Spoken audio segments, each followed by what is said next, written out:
Ooh, and now we've got sound check on Brian's side. Excellent. We are live, folks. We are back. If you've missed me, I hope you have a little bit. I've missed you too, but we're changing that today. We've got Bonnie Tinder and Brian Sommer here, and we're going to be deconstructing the realities of the service firm and its role in transformations. Bonnie, how you doing? I'm doing great. And John, I also have missed you every Friday. So I'm glad we're back for happy hour. Yes. Sorry, folks. Been a little irregular. That's the price of an underground show, but the underground spirit lives. Brian, how you doing? Well, I haven't missed my vitamin snark discipline, dosage every day. So it's good to see you sporadically, John. So yeah, yes. That's good. All right. Yes. So, This topic is really important to me. I mean, if there's one theme about this show, that transcends the different episodes and different kinds of guests, it's the realities of transformation on enterprise projects, what really works and what doesn't. And I have found that in many cases, the role of the service partner just gets overlooked in these conversations. And that's going to change today because that's what we're talking about. And Brian and Bonnie have independently gathered their top do's and don'ts in terms of what to look for in a transformation services partner, shall we say, on your project, or how to separate the shitty and the good services firms is another way of expressing that.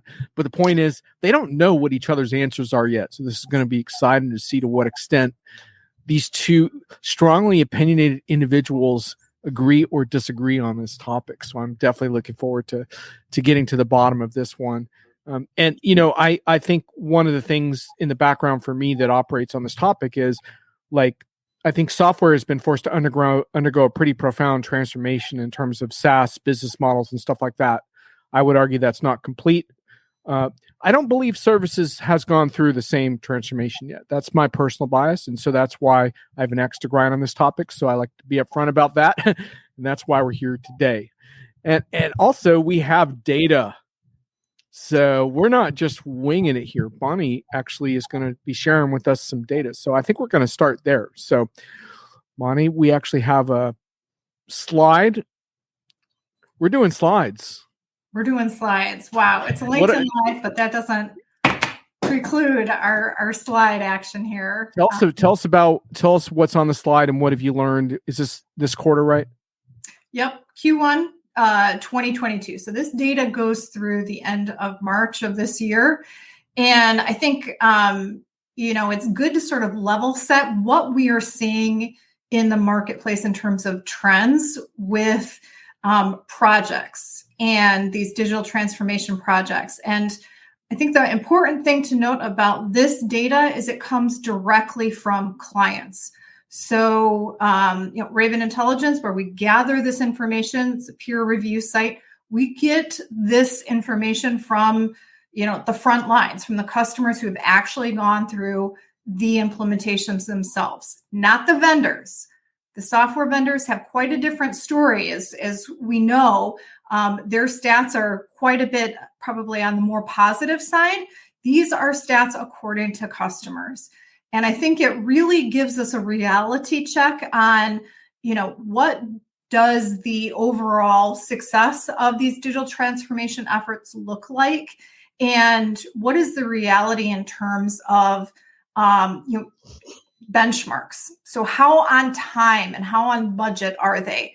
What's the typical turnover with the team, so to speak? So the data that you're looking at right here on this slide is based on over 2,000 peer reviews that we have vetted to ensure that these are actual real customers that have just gone through a project. And what we are seeing just overall in terms of trend is that only 61% of projects end up being on time, or what the client had expected the time for them to be. And that means that 58% are on time. So that means 42% of them are late. In terms of on budget, 61% of them went according to the budget that was planned versus 39% that went over budget. Team consistency. So that's the rate of change on the team that was initially assigned, only 56% of the time do we have a project where the team stays intact. The other, almost half have either a slight change in team or a significant change in team. And these, I think, factors, while they don't determine whether a project is successful or failure, they certainly do impact a client's overall satisfaction with their project, with their software vendor, and with the partner that helped them, implement. And you can see in terms of the average NPS scores out of 10, what those look like in all three different categories. So how happy was I with my project? How happy was I with my partner? How happy was I with my software vendor? And you can see the averages in there, as well as sentiment averages, in terms of how did I feel about my team and how did I feel the process was out of 5? And you can see the averages below. So, all in all, there's a lot of room for improvement in here in terms of not only, performance as it relates to planning, but overall customer sentiment, isn't great across the board. Thomas, welcome to the chat. Is this consistent across type of solutions that get implemented, especially the on time and on budget data? Again, we look at projects and we have to sort of make them all relative. What I would say is, projects that are smaller in nature typically are going to, have a higher propensity to be on time and on budget, but not in all cases. So this is a collection of, let's say HCM as well as an ERP full-blown implementation like an S/4HANA or a planning and financials system. We look across 7 different major software ecosystems, from individual projects all the way up through, a global multi-phased rollout. And these are, again, averages across the board. Just real quick, a couple more quick things from the chat. Thomas, by the way, thanks for all those excellent metaverse posts. We're not going to be getting into the metaverse on this show, but you and I think, are going to collaborate on something in the future.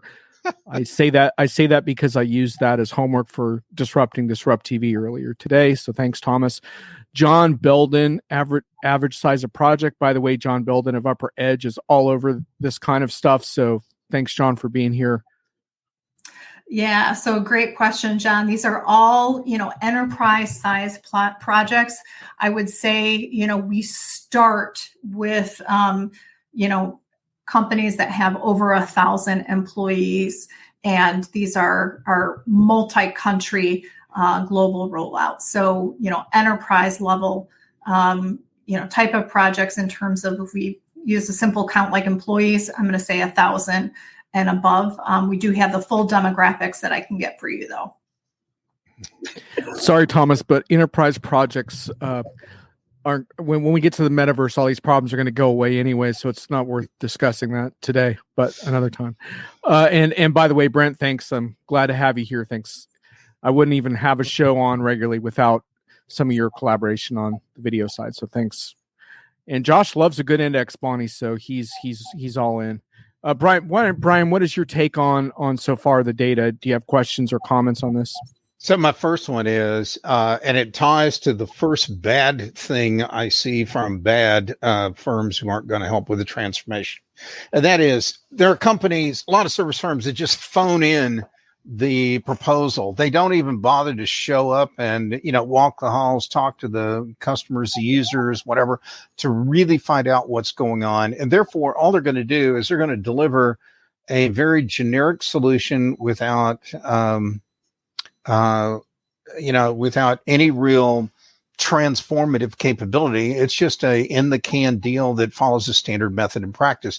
What really gets my goat is to see them, present this proposal, fixed fee even, And all they're really going to do is they're going to map data out of an old system and put it in the new system without change. So how in the world is that transformative? I don't know. And the reason I bring this up is eventually what happens is the project starts and the client thinks they're going to, it's going to take so much time and cost so much money. And then all of a sudden the wheels come off the wagon when somebody asks the one smart question, what's going to be different when this thing's over with? And the answer is nothing.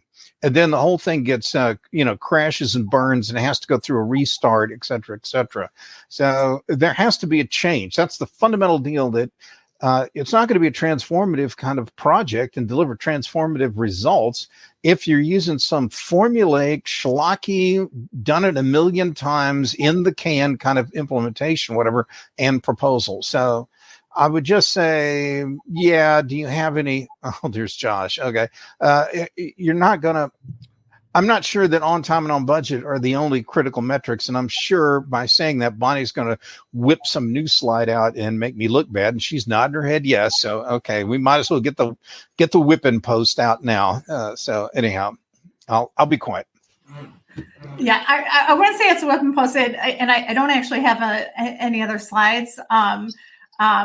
Unfortunately, but I'm good with that. One slide's enough for my show. Exactly.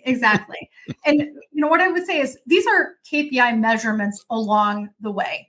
Do these reflect the absolute most important benchmark, which is to say we've got the value that we thought and the return on investment that we set out to get from this particular project? Those are the larger questions that I think some of these things are leading indicators of that, because if you run a good project, ultimately that's going to increase your probability for a higher result in the end. But I think these are the metrics that we the project metrics that we look at along the way to keep the wheels on the track, so to speak, ensuring that, once you get to the end, you get the value and the business impact desired, from this. And, again, those are a different set of metrics that we do have that I think are important to talk about as well. Brian, rebuttal time. I'll save it till the end, from when it's my turn to present the direct testimony, but go ahead. We were just joking before the show that Brian didn't have the opportunity to review Bonnie's evidence in the form of a slide and present proper rejoinders. Brian's coming off an expert witness gig, so this is Brian's gone legal on us, so that's what's going on here. So no comment from Brian, I see. It's still under NDA. I got it. So Josh has a question about any specific data SAP Rise projects, and I will say up front that this show isn't intended to delve into specific vendor communities very much. That's not really what I want to do today, but I do want people to be aware, Bonnie, that your firm does track vendor community performance. So you may want to mention that real quick. Without a doubt. And I would say, Rise is a fairly new, product / service methodology. So we're still,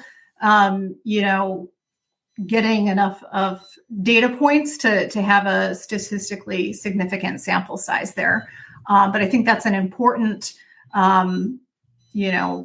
methodology to look at, because it is this accelerated time to value type of proposition. And Josh, it's a great question, and we'll continue to monitor that. And for any viewers that aren't familiar, just very, very quickly on that, the reason it's worth examining Rise is because it is SAP's attempt to provide a combination of helping customers move to hyperscalers, usually in conjunction to S/4HANA, their go-to release, along with a transition to a subscription-based operational model, OpEx, if you will, so cloud-esque way of doing the upgrade, where I think customers are having immediate issues that Bonnie's going to want to look at is around the role of what SAP provides versus the hyperscaler and nailing all of that down. And then in the long run, to Brian's point, the bigger question is going to be whether the transformation actually delivered the value. But that's going to be a commonality, I think, no matter what software community that you're operating in. I think we have a comment from from John Belden here that I want to get to. One of the core reasons that companies have terrible crash and burns is that companies focus on schedule and budget first versus focusing on operational continuity and ability to achieve benefits. Hard to disagree with that statement. We are going to be venturing into a countdown portion of our show. The countdowns are going to basically be the how service firms to avoid is basically one way to think about it, or perhaps the shitty characteristics of services firms, or don'ts, as I think Bonnie has organized her list. So this is going to be fun because, as I said at the top, Brian and Bonnie have not seen each other's answers to these vital questions. Before we do that, any final comments before I remove the slide deck? Brian, do you have anything more you want to add to what we have so far? All I'll say is that I actually consulted this great resource material. It's Star Trek Deep Space Nine, the Ferengi Rules of Acquisition. So these are all the rules you need to get a great software implementer. You know, I've consulted them all in here, or at least I'll say I adapted the ones in here that work for the software industry. So anyway, well, with that as a tease, Brian, I can't stop now. We got to get into your give us one of your tops. I know you have a couple extras too, so that's good. So where do you want to start? So one of my top ones, I'll start right at the tip top, and that is I think the best service providers walk in the door with intellectual property, concepts, ideas, designs, process flows, everything that shows people what is the art of the possible. They're not in there talking about speeds and feeds and how, and their quick implementation methodology. They're talking about different kinds of outcomes that somebody could get. And that's what you want to hire. You want to hire somebody who's going to take you to the end of some great journey, not somebody who's just going to show you how to gas up your car. So that's my first one right there. No arguments there. Is that from your bad list? Because I want to do the bad list first. Oh, well, the bad one, the corollary to that is they just phoned in the proposal with no original thought or anything else. So the dial in. Okay, the boilerplate RFP mechanism. Yeah. In fact, anytime anybody shows up with, doesn't even show up, just phones in the proposal with a rapid methodology and all that, then, you might as well just toss them out the door. You're not going to get anything out of them. Brian, it's a little bit of a side topic, but I take it you're optimistic about AI generated RFPs then. This is excellent. Only in the metaverse. Okay. Okay, Thomas, there's your metaverse reference. Okay. So Bonnie, give us one of your don'ts of services partners to avoid. Don't assume that because you're interviewing a consulting firm that has a big brand, right? So they're part of the big 4 or 5, and they advertise at the airport, that they are going to be the best solution for your project. The data that we have, there shows no correlation between the name brand of a firm and the customer success. Instead, you want to look at the team, the approach, and you want to look for fit more than a lot of hype around that particular vendor. Is that you really want to understand that they have done projects just like yours successfully, and that they have a proven track record of success. And by proven, that means that you can point back to other customers like you in your industry, your size, the scope of your project, that have had a positive outcome from the project, and they have achieved benefits. Not just were projects done on time, on budget, but what was the outcome of a project just like mine, and can that firm reference it? That is so much more important than, hey, these guys have a huge name in the marketplace and sponsored the last vendor software vendor party. We got an amen from Josh on that one. Thomas wants to know what percentage of clients want to see original content rather than asking for a bulleted list point by point. What do you mean by original content? What type of content are you talking about? Yeah, Thomas, you want to elaborate on that? I think one thing that's interesting too is that I just did a thing with an Acumatica customer where part of their so-called bake off with their partners was around, and of course this varies by customer, but they shared their own some of their production data and asked for some demonstrations based on that.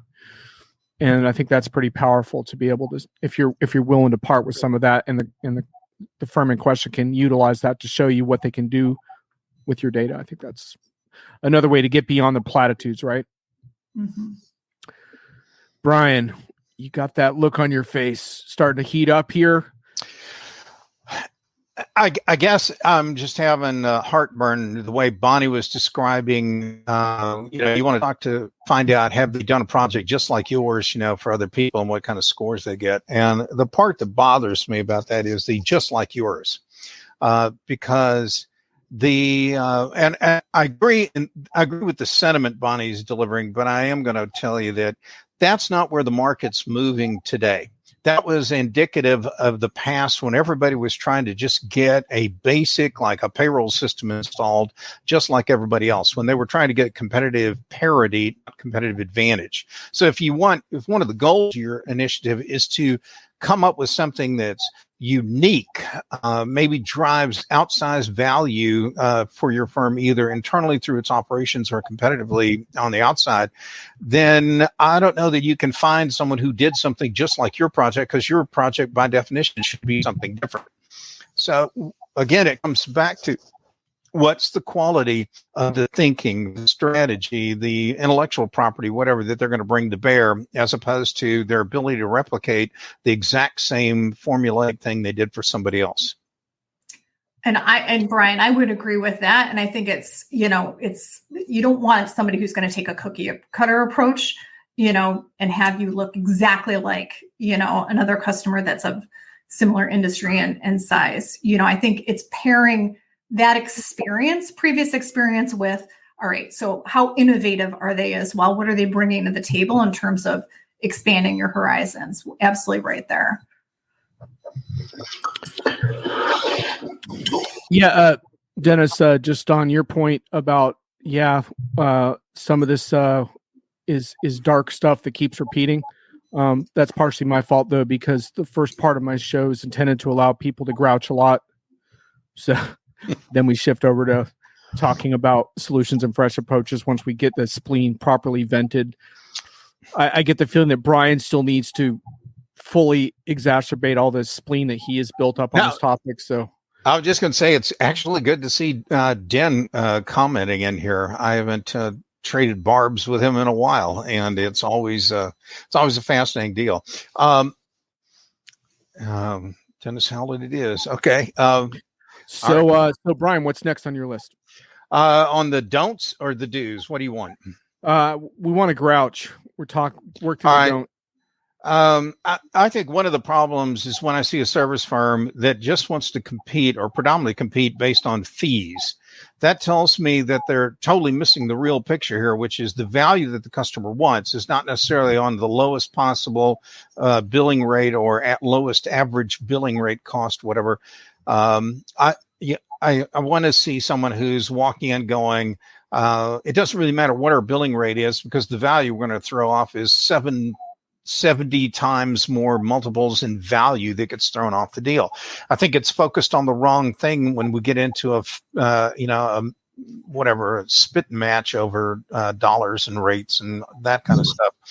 So if you got an integrator, whatever, that's coming at you with that kind of a story, then I can pretty well guarantee you they're not focused on really delivering value, or the right kind of value. Let's put it that way. We got one of the best typos I've seen in a while from Den here. He says he can see steam coming out of his eats. Well, that's you, Brian. He meant ears, but I kind of like eats. That really does work well. You couldn't see it very well because of this headphone. That was the problem. Anyway. By the way, I use the tea kettle analogy with Brian because I've seen Brian in vendor briefings where I could see that he's starting to get madder and madder, and his face getting redder and redder. And then comes the explosion, and it's always so beautiful when the tea kettle goes off. And I remember one time, Brian, that led to your fantastic phrase that after a 30-minute presentation, you said, "This was just a study in incrementalism." Yeah. Beautiful. I've never been able to quite live that one down. And there's still vendor people that were in that meeting that still come up and remind me about that from time to time at a show. So, yeah, I remember that. Yeah. By the way, Tracy, it's great to see you in the show again. It's been a while. And by the way, on SAP Rise, Bonnie did say that she's gathering data on that. I also made a couple of generalized comments about that. We're not going to be getting further into that today, but so Den is saying, as Brian suggesting, that innovation is so rare that making good choices is really hard.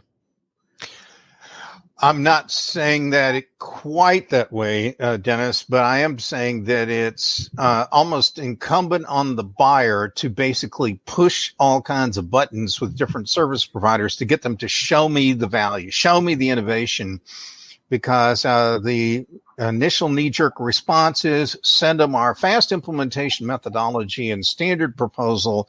And once they accept the deal, we'll bury that poor client with about 60 change orders in the first month alone until we finally figure out what we were going to do or what we should have been doing all along. So, yeah, the innovation, it can be a little hard to find unless you have some like hard-nosed guy like yours truly, whispering in the client's ear, like, don't settle for that. Ask them this. Here are your 6 big questions that'll park them on their backsides for, being so lazy. But yeah. And I would add to that, as you're trying to test for, is this firm innovative or not innovative? I think it's difficult to paint a broad brush and say this firm is innovative. I think you need to understand, is this team innovative, and who is it from the firm's team that I'm getting assigned that is going to help us challenge our old way of thinking or help us create something that didn't exist within our organization before. And it's hard to say XYZ firm is known for that as much as it is to say this team is coming in asking all the right questions and challenging our thought process even during a selection process. And I think it's you really need to look at the team themselves, the people that are going to be assigned your project, to understand, is this group of folks going to help challenge our thinking? Not is this firm in general, because that's a really hard, it's not like a product. It's not like a piece of software. You can say that's an innovative piece of software versus something like this. In the world of software consulting, it really depends on the team that you get assigned. I mean, sure, there's some higher propensity within firms to have a really solid quality team, but you really need to check under the covers on that team to see, is this team innovative? Josh wants to know if we're going to call it the customers too. They have a major responsibility. I think, Josh, you'll find that's an underlying theme in this discussion, but no, that's not the focus of today. The focus of today is specifically on the role of services firms. So that's just an attempt to get to the bottom of this. But you've written a really good post on customers' role and customer success. So can you paste that into the chat? And that way folks can take a dig in that. And we'll certainly be revisiting the role of the customer in future events as well, because that's not to be diminished. It's just, I wanted to focus on the services partners this time around. We have a question from Sam Gupta. Fast implementation methodology. I would be interested in knowing if that really works. Now, there is a loaded question for you. You want to start, Bonnie? I'll gladly let you step into the abyss first if you want. Yeah. I would say that really depends. I would say on average, it's not recommended. It's a great way to lift and shift. But most of the clients who go through that process end up doing so much rework on the back end that they wish that they had just taken the time to do it right, from the get-go. So I would say overall, rapid implementation, unless it's a super easy migration or lift and shift type of arrangement, it's not going to provide real lasting change. I actually would agree with that. I think I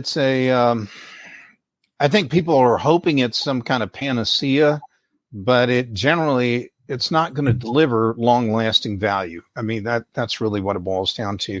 And the biggest thing, I would caution people is, folks, think about it. For many of your firms, you've automated something like your accounts payable system 3, 4, 5 times. Same thing with payroll and general ledger and the like. If you re-automate it one more time, just because you put maybe a modern architecture underneath it, or you put it in the cloud, but if the functions still work the same way, if the data and data models haven't changed, if you haven't altered the chart of accounts, for example, to clean up, 20, 30, 40 years of accumulated, dust in that thing, then all you did is you just made yourself a slightly newer 1955 Edsel. What have you got? It's still, it's still not a real road warrior there. Anyhow, I'm not sold on those entirely. I can see the value if you needed something quick and fast to get you out of a bind, like your company just recently divested and you've only got 90 days to stand up new systems. I get it. Okay. There is a time and a place for some of these things. I'm just not sure it's the all-purpose, do it for everybody kind of solution. There you go. Dennis, yes, that Agile article is definitely relevant. I don't have it handy. I'll see if I can dig out the link at some point so I can post it in the chat. Thanks for that. John has a comment. John's posted on Blog on Agile before as well. Large Agile developments, how to measure performance and evaluate SIs on delivery. Go. Well, John's teeing us up right there with a nice Agile development riff. Man, the comments are flying in today. Yeah. People are weighing in. We got some heavy hitters in the chat. Really appreciate you guys going at it there. Comments on Agile development as playing a role in all of this.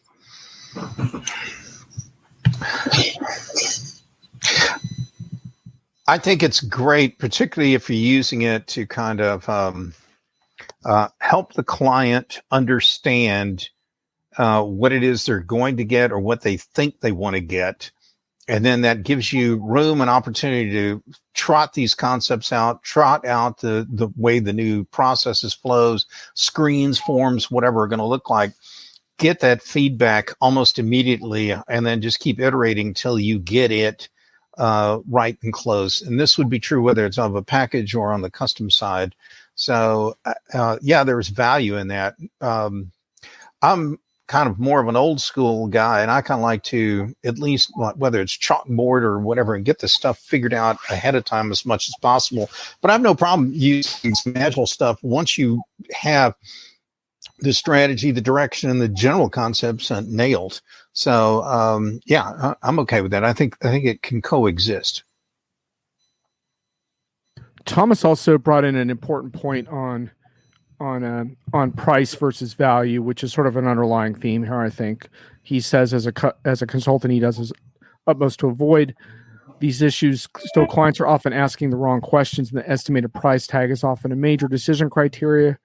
We had some customers that chose another SI, then came back to us when they figured out the chosen partner led them nowhere. So I think that ties in a lot to the whole fast, implementation thing, right? Where I think Tracy referred to it as a race to the bottom, but that race to the bottom, I think, goes counter to what Brian's talking about, which is that projects today, for the most part, need to transform your circumstance, not just change your software provider. Correct. And it's a different mentality. And I want to take that and sort of transition into one of my other don'ts.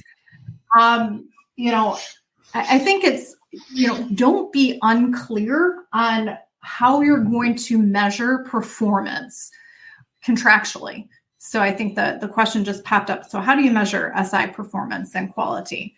It's a great question. You want to have defined, for whatever scope of work that you're doing, very simple objectives and outcomes that you can tie back into that particular statement of work, whatever it is. I mean, there's the easy things that we looked at. Was the project done on time? Was it done on budget? Did you switch out my team? Were there change orders that came up that should have been addressed, during the scoping phase? All of those things those are the easy sort of KPIs that you can put in, contractually to ensure, or those are indicators of success. But if there's certain things that you can tie as the outcome for a particular project, those are the real things that you can go back and reevaluate the partner on to say, was this partner somebody I'm going to use again for future projects? And, based upon what we're seeing is, 60% of clients will go back and use that same partner for additional projects, but a full 40% of them will say, they may have, checked the boxes with, delivery, but it didn't, it left us wanting. So I think, again, very, simply, it's what are the outcomes or what are the business impacts as a result of the statement of work that you've put a box around? And that's really where you measure performance. Yeah, and I guess I would add that I think I have a couple of comments on measuring performance. I was going to save a couple of them to the end, but I think one of them that I strongly believe in is not, it's like different KPIs, but also how do you come up for air more often? Because very often on these troubled projects, it doesn't just end when you pick the right partner. And a lot of times what I see is customers don't seem to come up for air often enough and find ways of saying, how are we doing? And having an objective way of kind of looking at that, or something closer to objective, right? As opposed to what I used to make fun of in this business is golf course relationships that are unfortunately still too rampant in our industry, right? Where, oh yeah, we get all the firm's business on this software or whatever. And it's like, well, why? Because you have access to a nice golf course. That shouldn't be the reason. So coming up for air and making course corrections, I think, is a really big missing piece when we talk about how to avoid repeating past mistakes. Are there any more don'ts from the list? We covered a lot of don'ts, I think, just answering the questions. Brian, do you see anything on your don'ts list we haven't covered? I got a bunch. I'll just rattle them off real quick, and then you can decide if you want to waste any time on air. We can talk about one of them. Let's say, idea, you don't want to pick vendors who do not disclose their conflicts of interest. Are they going to shove you into a solution you probably didn't want or is not right for your firm? Do you want that? You don't want to deal with a vendor who doesn't have or care or produce any kind of strategic customer reviews. They should be able to show you reviews of work they've done for other customers that really focus on some of these great kind of forward-looking deals. Somebody who just talks about, and we implemented this product somewhere, so what? You don't want to pick somebody who has no multinational project capability. I'm astonished how small my little company is, and yet every year I'm doing projects somewhere around the world. And yet you try and find a lot of implementers in particular, and they can only do something if it's within a 50-minute drive of where the person's located out of. That's not going to create a great project success deal if the service people are geographic bound, or the company has no idea how they would operate, behave, or anything else across borders. That's a few of them. Bonnie, what are yours? I'm sure you got 6 slides. So what do you got on your list? Yeah. So don't go into a project without a clear people definition.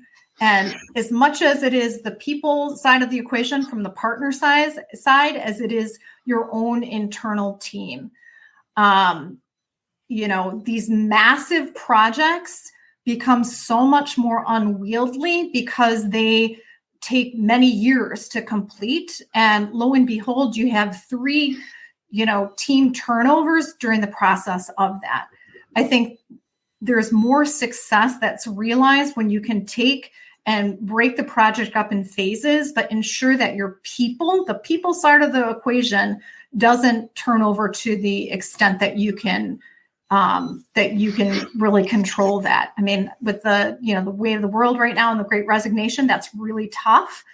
On the other hand, one of the biggest problems in these projects is this idea of knowledge transfer, either on the consultant team side, that's a really bad one. But internally, when the onus is back on the customer, when they change the project team over and over, all of a sudden, you get a brand new team in there and it's a whole new project. So, do not, go in with an unclear bench of who exactly is going to, run this project, and, make sure everybody's committed to staying through the duration of that particular phase.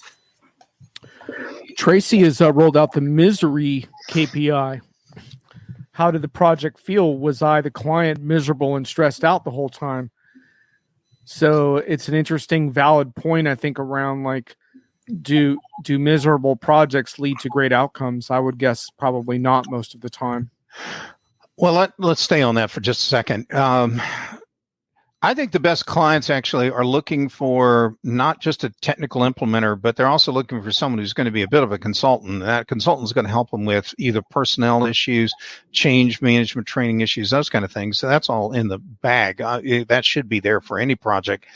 But more importantly, I think what a lot of integrators, consultants, whatever, need to realize is that the customer's actually paying you for a very non-technical outcome, and that is they're paying you to drive and force them to change. You've got to get them out of their comfort zone, and you've got to make them comfortable with moving to a new reality, a metaverse set in the physical world, if you will. But you got to get them to a new destination, a new point X.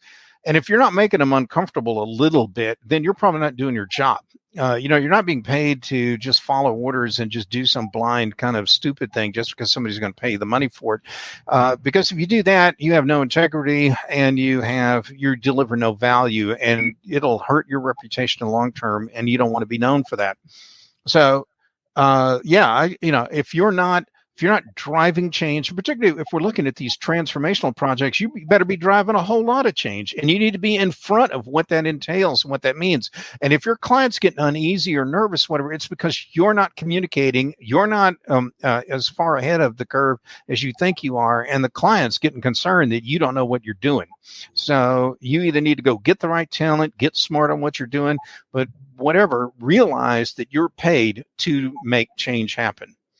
You're not there to help them enshrine their old habits. John's heard me talk many times where I say that nostalgia is not a strategy, and you're not there to reinvent the nostalgic view of the way that Grandpa used to run the company in '07. So anyway.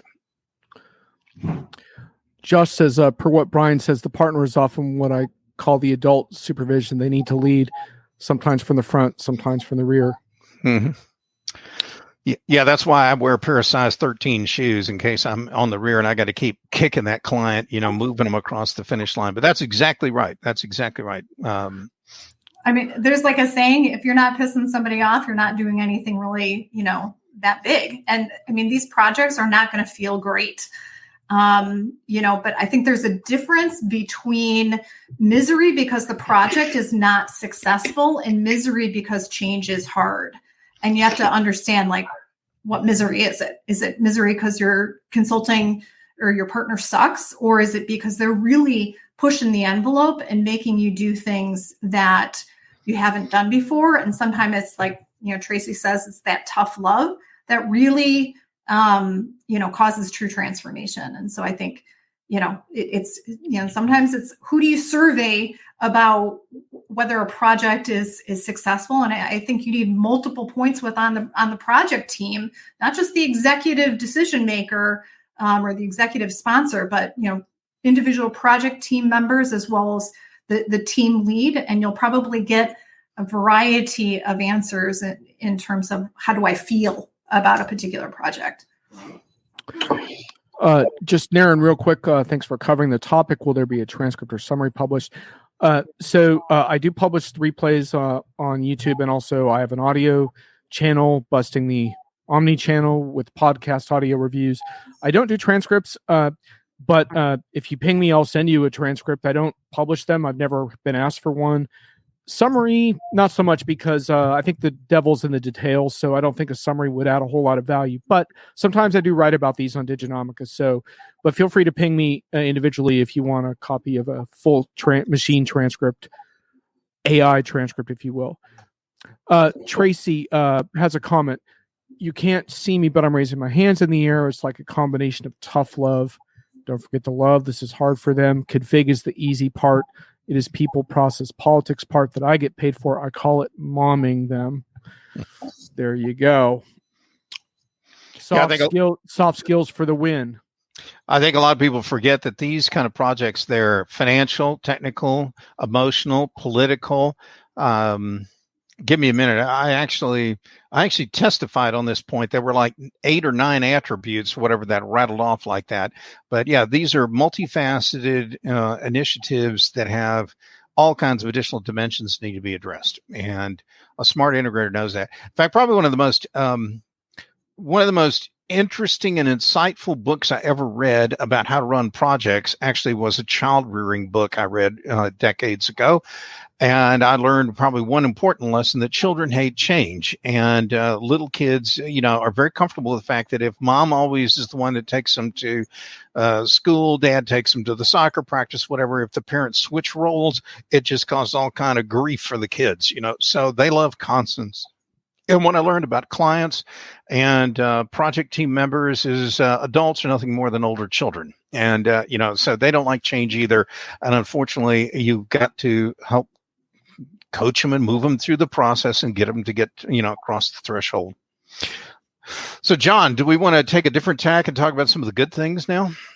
We do. But just real quick on John's got a tip, which kind of leads itself into that. He says, the best question I found to ask an SI is this. John Belden says, what are the big decisions I'm going to have to make, and how are you going to help me make those decisions? That will be a leading indicator if they are really going to help drive change. Thanks, John, for that.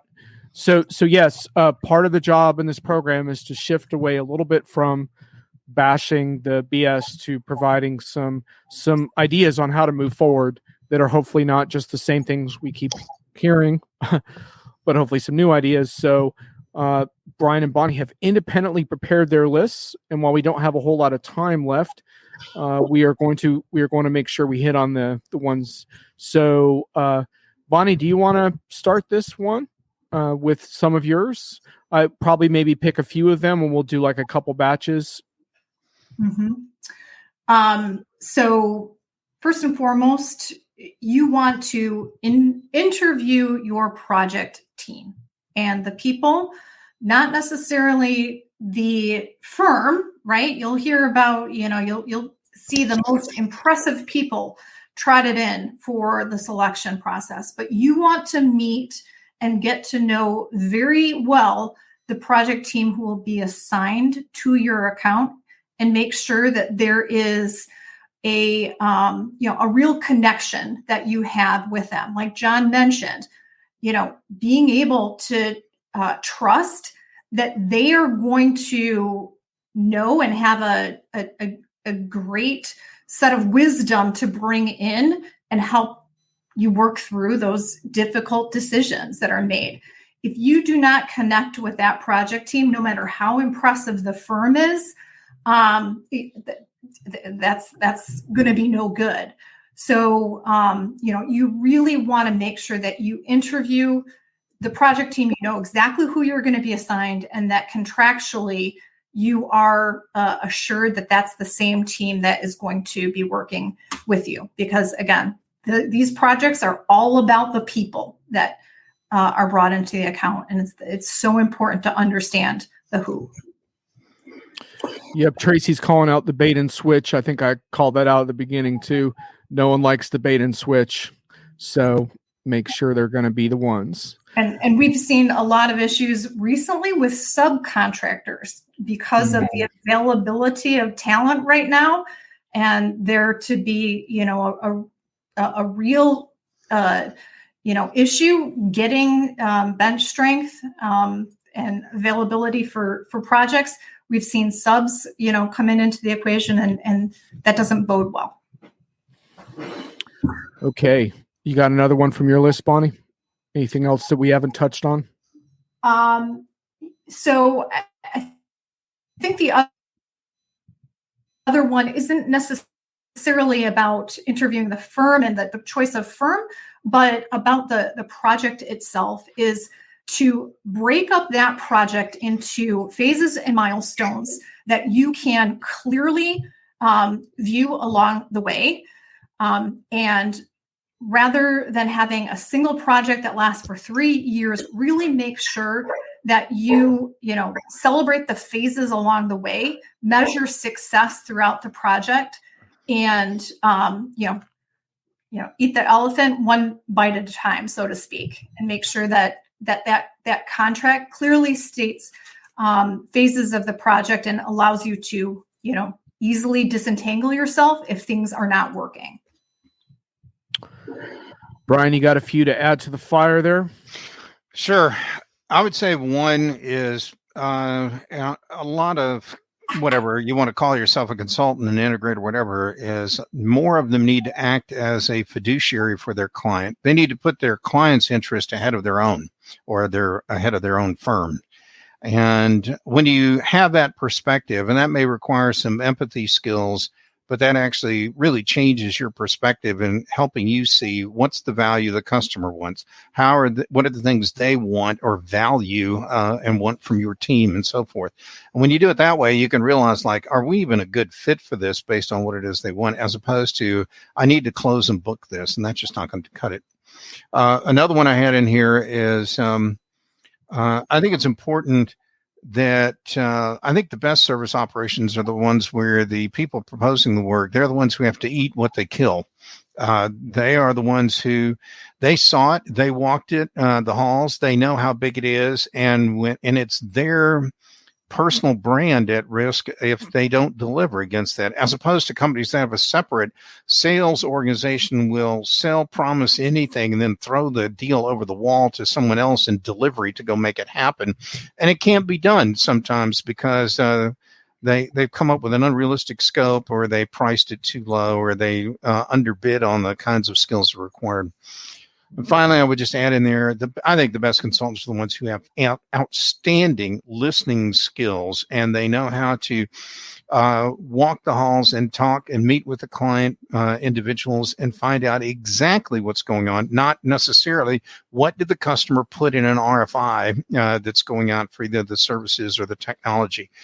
A lot of times clients do this terrible cut and paste job. They'll take an RFI they did to acquire, I don't know, structural steel beams, and they'll try and make it work for services for an IT project, and it totally misses all the critical things about what is the business problem really trying to solve, what's the root cause of that problem, how are you going to do it, what are some of the more novel ways. They don't put any of that in there, and so you need someone who's going to go and ask the uncomfortable questions. One of the things I learned early in my career, one of the best advantages of hiring students right out of college is they don't know anything, and you go turn them loose on a client or a prospect, and tell them, go ask all these questions like, why are you doing this project? What do you want to get out of it? What are the benefits?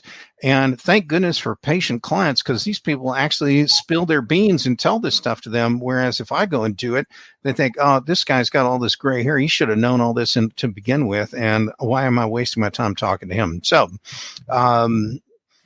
good listening skills. Great thing.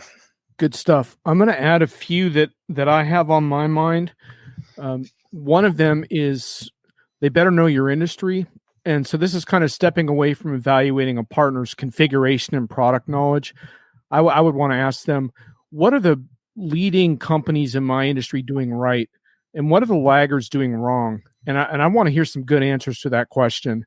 And if I don't, then I think you're making maybe a horizontal play for my business, and you don't understand the nuances of what my industry is dealing with right now. So that's a big one for me. Another one, and I feel I can do this because I don't do this type of project. There's a lot of people in the chat and perhaps on camera that would, but the vital role of the independent voice, the role of contracting someone who is not the prime to essentially hold the prime accountable and also provide a separate voice of input where they're not as financially directly tied to the product as the prime is on a massive contract. And I think that's really important. Too many customers don't avail themselves of that. I don't think there's any prime vendor that should get all your trust. I think there should be someone else keeping an eye at periodic points. And there's a variety of independent experts, whether it's more transformation strategy or whether it's more specific to a particular product. So that's a question for another time. And then finally, I want to see what Dennis said about disturbing the comfortable. I want to see services partners that think of themselves as advisors, not just ass-kissing management and saying, we'll do whatever you want in your roadmap. I want to see them asking challenging questions and provoking management. For example, why are you setting an arbitrary go live that's going to rush this project and leave out, say, a period of user engagement and testing that we think we need or what have you? So those are things that come to mind for me.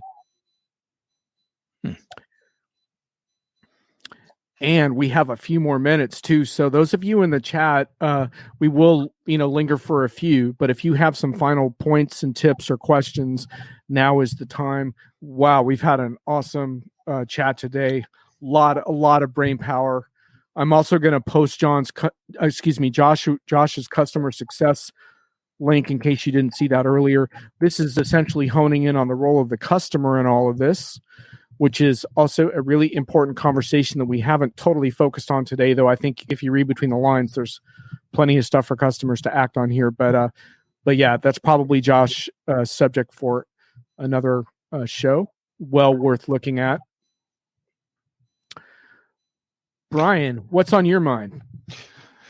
So just keying off of Josh's comment, you do need the client does have some responsibility for this stuff. And what's interesting is I recently did a big Factory of the Future project, and the client had some of the wingtip wearing management consulting firms working with them on some aspects of this big change transformation. They had a couple of systems integrators that we know and others.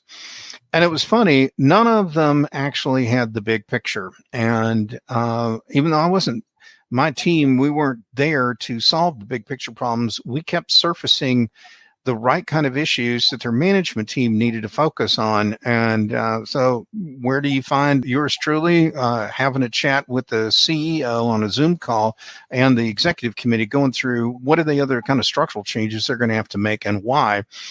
And it's fascinating. If no one on the project's willing to step up and get that 50,000 foot level, then how do you know your project's really going to align and everything else? And sometimes the clients themselves don't know what that is. So I do agree with Josh that sometimes the clients are their own worst enemy, but I have to remember and remind myself that most clients only replace like their ERP system once every 10 or 20 years. So they don't do these things every single day. I may be in the middle of these kind of things that Josh can be in them, frequently, but most client personnel are not. And I think we have to have that we have to remember that. And if you're going to be a great consultant, integrator, implementer, whatever, you need to remember that this is not what your clients do as their day job. And you're the one who has to help them think about all these upcoming issues and what are the strategies they're going to have to use to mitigate some of the challenges that come up.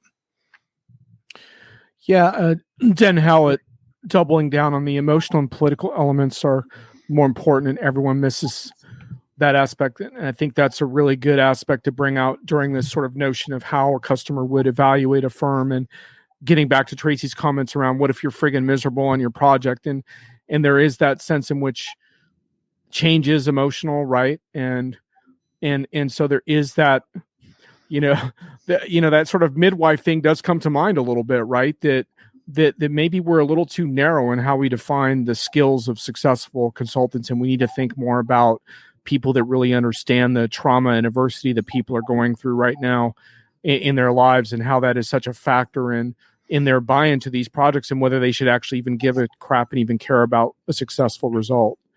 So, well, I don't want to suck all the oxygen out of the air here on this one, but you're right. And let me just add this a little bit. Clients,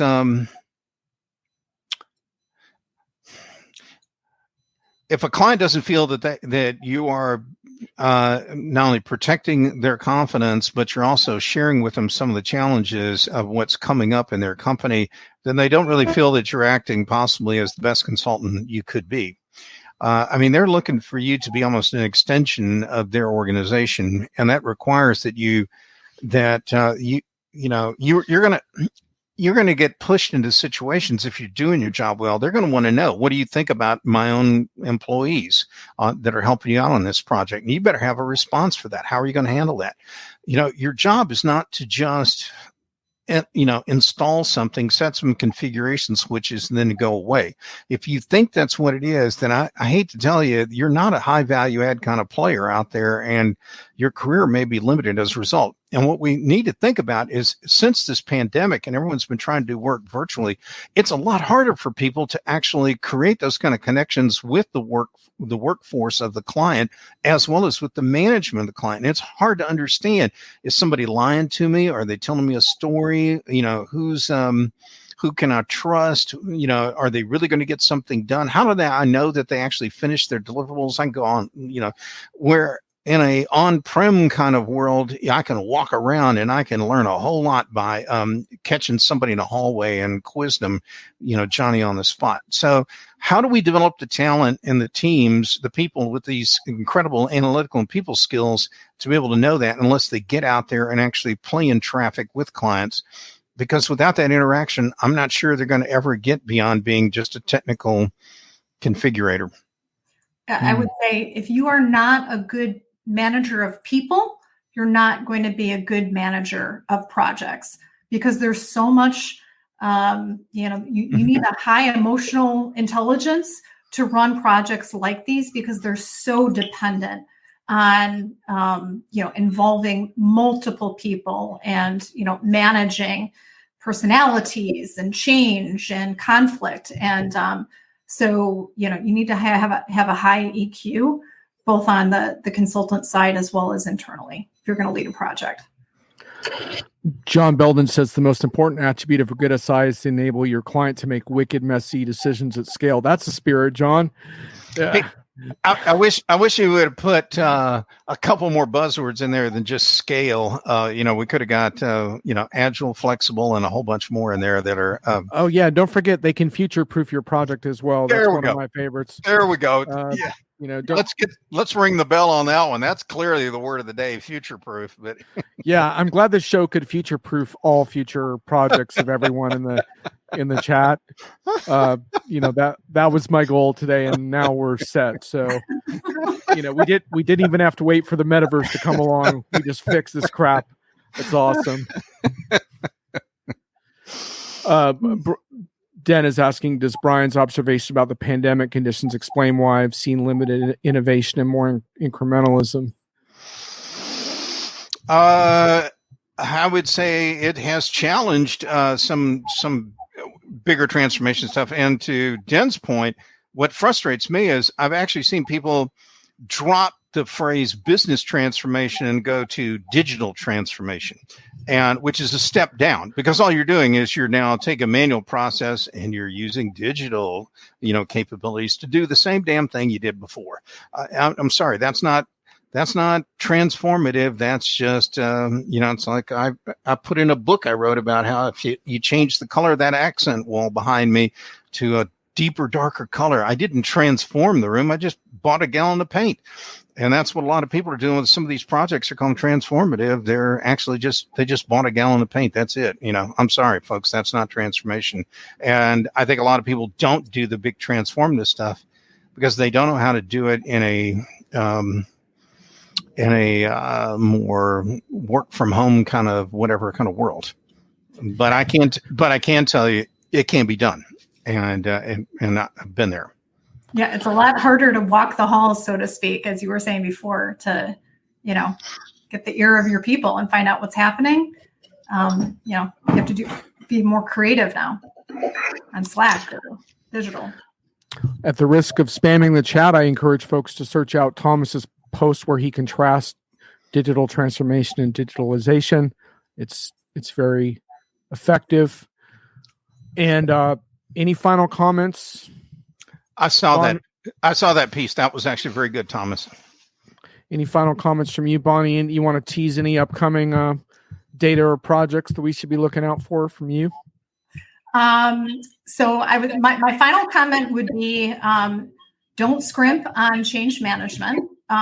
We didn't really talk about that, but that's a piece of this as well. And and I would just say the tease for future things is look at metrics as a way to be leading indicators and benchmark your success along the way. The data is important to measure independently. Well, a big thank you to the chat. This was exactly what I wanted this show to be, was your active contributions helping us all to get smarter. I always felt that the people watching these shows are absolutely just as smart as anyone on the camera. You've proven that again and again today. And I realize that these are hard topics, and sometimes it feels like we're talking about the same crap year after year. Unfortunately, until we solve these problems, we have to talk about them. Sorry about that. But I do think we are coming up and solidifying some of the better approaches that do work. And I think it's our collective job to continue this conversation. This isn't just about services partners. This is about everyone. We all have responsibility for this, including those of us on this broadcast. So let's go out there and try to have the courage to make these things better. Thanks, everyone. Appreciate it. Thanks, Bonnie. Thanks, Brian. And yes, I will be back. So that Friday afternoon slot, you will see me again. But I do have a little travel coming up. But hang in there with me. The show will live on. Bye-bye.